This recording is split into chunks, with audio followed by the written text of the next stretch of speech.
قد كفاني علم ربي من سؤالي واختياري فدعائي وابتهالي شاهد لي بافتقاري لن تغلب 12,000 من قلة أو كما جاء في الحديث. Kalau umat Islam jumlahnya sudah 12.000, tidak akan sekali-kali bisa dikalahkan karena kurang banyak. Maka di samping kita ini bergerak, di samping kita ini makomi, di samping kita ini ngelola macam-macam tanggung jawab yang dalam ridhonya Allah, kita ini juga berkewajiban untuk meningkatkan mutu diri kita, meningkatkan mutunya umat Islam. Umat Islam jumlahnya sudah 1,5 miliar lebih. 12.000 amal agama dengan benar, umat Islam tidak akan bisa dikalahkan. Umat Islam di mana-mana belum tampak kemenangannya, solusinya satu saja: perbaiki iman dan amal, pasti janji Allah akan datang. Insyaallah semuanya niat para hadirin. Maka pada pertempuran Hunain, jumlahnya umat Islam begitu banyak. Jumlahnya 12.000 para hadirin. Musuhnya begitu sedikit. Ada yang mengatakan hanya 2.000 bahkan kurang. Biasanya umat Islam selalu sedikit. Pada pertempuran Hunain ini lipat 6 kali. Ada yang mengatakan yang masyhur 4.000. Wa yawma Hunainin idh a'jabatkum kasratukum falam tughni 'ankum syai'a. Dan ketika pertempuran Hunain, ketika jumlah kalian telah mentakjubkan kalian, ternyata jumlah yang banyak itu sama sekali nggak berguna untuk kalian kalau Allah nggak tolong kalian. 12.000 orang dengan begitu percaya dirinya. Mereka bilang pada teman-temannya, hari ini kita berbalik keadaannya, tidak seperti biasanya. Kita lipat-lipat dengan musuh kita. Maka perjuangan kita ringan aja hari ini. Sapu, ini bahasa tambahannya. Sapu terus hilang. Tengah-tengah sebagian pasukan itu ngobrol-ngobrol, begitu bangga dengan jumlahnya. Tiba-tiba para hadirin di celah gunung, pasukan musuh menghujani mereka dengan hujan anak panah. Waduh, dihujani dari kanan kiri samping atas. Yang mana panah itu bukan air para hadirin. Kalau kena ya loro tenan, insyaallah. Melebu tenan, luka tenan ini, insyaallah. Maka sahabat demi menyelamatkan diri kocar kacir sampai yang tinggal bersama Nabi ada yang mengatakan kurang 100 orang para hadirin. Habis kocar kacir. Maka di tengah-tengah kocar kacir itu sahabat, orang itu kalau kaget, kalau kena masalah biasanya, kalau orang-orang beriman dan sahabat ini diajari Nabi sendiri, biasanya tawajuhnya kepada Allah lebih melebihi ketika dia dalam kondisi damai-damai saja. Maka umat Islam sering dalam kondisi-kondisi konflik, dalam kondisi-kondisi perang, masjid-masjidnya penuh, istighosahnya lengkap, wirid-wiridnya nggak ada yang ketinggalan. Jadi kalau kondisi damai banyak yang bangkong berarti. Maka kata sebagian ulama, tidak ada kondisi di dunia ini yang lebih baik melebihi kondisi zaman Nabi kita. Nabi kita di Madinah itu para hadirin dalam masa 10 tahun perangnya lebih 100 kali. Jadi sahabat itu nggak sempat untuk santai, itu nggak sempat. Wiritan terus, siap mati terus, siap keluarganya ditinggal seterusnya, siap istrinya jadi janda, masya Allah. Nah kita ini sebetulnya begitu. Kita ini perang terus dengan nafsu kita, dengan kelalaian kita, dengan itu. Maka kalau kita sudah merasa nggak punya musuh, aman-aman saja, ya nanti yang tambah waktu tidurnya dan waktu lalainya, masya Allah. Maka dulu para hadirin cerita, ayah kami rahimahullah sering banget sekian bulan sholat 5 waktu kunut terus. Maka Kiai Uzairon termasuk saya ini usil-usil tanya, kok kunut terus, ini kenapa sih? Ini perang terus loh. Ini perasaan ayah itu, dunia itu perang terus, kunut terus, Masya Allah. Bagi santri-santri lama mungkin, Masya Allah. Ada waktu-waktu nggak tahu apa, kunut. Nah, maka semestinya kita ini juga merasa sedang dalam perjuangan, meneruskan perjuangannya guru-guru kita, para masyayikh kita, perjuangan dai-dai sebelum kita, perjuangannya para sahabat, perjuangannya yang mulia Nabi besar Muhammad sallallahu alaihi wasallam. Maka yang mulia Nabi besar Muhammad SAW bersabda kepada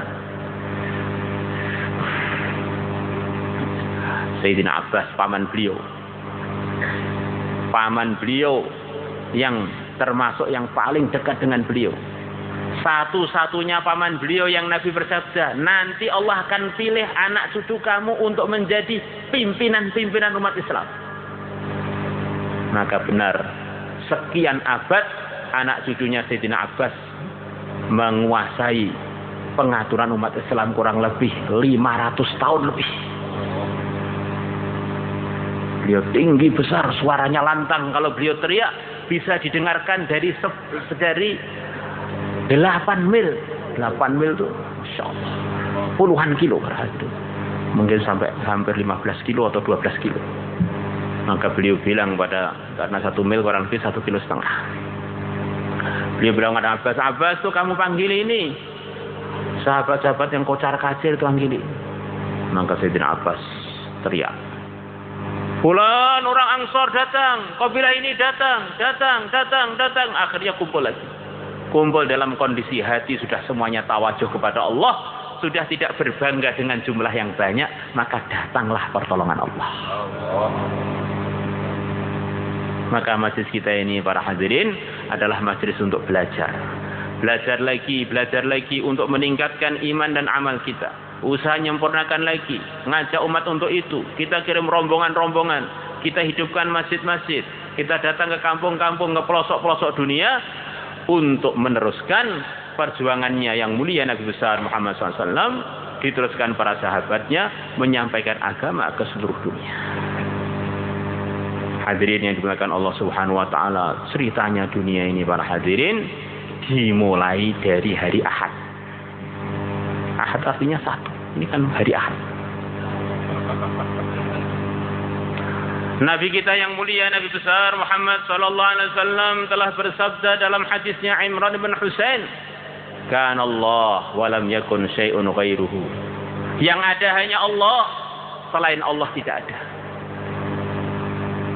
Pernah ada satu kejadian, seluruhnya enggak ada, yang ada hanya Allah. Kemudian Allah berkehendak untuk mewujudkan makhluk-makhluknya, termasuk alam semesta ini, termasuk manusia, termasuk bumi, termasuk falak, termasuk orbitnya bintang-bintang, termasuk neraka, termasuk surga. Makhluk itu tandanya makhluk adalah ada awalannya. Semua itu Allah kehendaki, awalannya adalah hari Ahad. Tanpa ada hari Ahad, nggak ada Isnin, nggak ada Sulasa, nggak ada Arbi'a, nggak ada, semua dunia ini nggak ada yang hadir di majelis ini. Maka kata sebagian ulama, kenapa Ahad dikatakan Ahad? Biar orang-orang itu pada mikir, yang mau mikir atau yang paham mikir. Ini penciptaan semua ini, yang menciptakan adalah yang Esa, Ahad, yaitu Allah. Qul huwallahu ahad. Namanya disamakan dengan namanya Allah, supaya kalau orang menyebut Ahad, maka mereka ingat ini adalah hari Tauhid. Ada orang yang menyelewengkan hari Ahad diganti Minggu, hari Tuhan. Sebetulnya itu aslinya dari kebenaran para hadirin, karena orang-orang Nasrani aslinya Tuhannya satu. Domingo jadi Minggu, hari Tuhan kita. Ya, hari Tuhan kita dan Tuhan kita semuanya adalah satu, Ahad, yaitu Allah. La ilaha illallah. Maka di Quran ada surat yang kalau kita baca, pahalanya seperti baca sepertiga Quran. Kalau 3 kali seperti khatam Quran. Namanya seperti itu maksudnya pahalanya banyak. Bukan berarti kita baca surat Ikhlas terus gak pernah khatam Quran. Maka qul huwallahu ahad, katakanlah Muhammad, dia Allah yang Esa. Ketika Bilal disiksa, beliau mengatakan ahad, satu. Maka dari yang pertama, karena ini adalah pertama kali Allah berkehendak mengawali penciptaan para hadirin. Maka adanya Nabi Adam, adanya kita semua, adanya majelis ini, adanya dunia, permulaannya adalah dari hari pertama, yaitu hari Ahad. Di hari Ahad ini Allah ciptakan anggota tubuh manusia yang untuk sujud. Wajahnya, tangannya, kakinya Allah ciptakan pada hari Ahad. Tanpa hari Ahad kita semuanya nggak bisa sujud para hadirin, karena anggota tubuh kita nggak ada. Maka tidak ada hari yang tidak dari Allah. Termasuk hari Ahad ini ceritanya adalah hari Tauhid internasional. Hari supaya makhluk ingat dulu yang ada hanya Allah. Allah berkehendak mengadakan selain Allah, selain zatnya, kehendaknya dipraktekkan di hari Ahad, di hari pertama. Kalau Allah tanpa awalan, maka untuk membedakan khalik dengan makhluknya, makhluk mesti harus ada awalannya. Apa tandanya makhluk itu? Harus ada awalannya, asalnya Adam nggak ada, dikehendaki oleh Allah, akhirnya bermula. Lah bermulanya semua penciptakan adalah dari hari Ahad. Ahad artinya 1, Isnin artinya 2, Sulasa artinya 3, Arbi'a artinya 4, Khamis artinya 5, Khamsatun. Jum'ah artinya tempat kumpul-kumpul. Nah, maksudnya 6, terus as-sabt atau as-sabt, ya, sabt itu artinya adalah 7. Masya Allah. Maka terjadi 7 hari. Maka untuk itu semua para hadirin, siapa yang siap untuk keluar 1 tahun, silahkan berdiri. Hanya 1 tahun saja, Masya Allah. Monggo silahkan, Insya Allah. فالهنا والبسط حالي وشعاري ودثاري قد كفاني علم ربي من سؤالي واختياري فدعائي وابتهالي شاهد لي بافتقاري قد كفاني علم ربي من سؤالي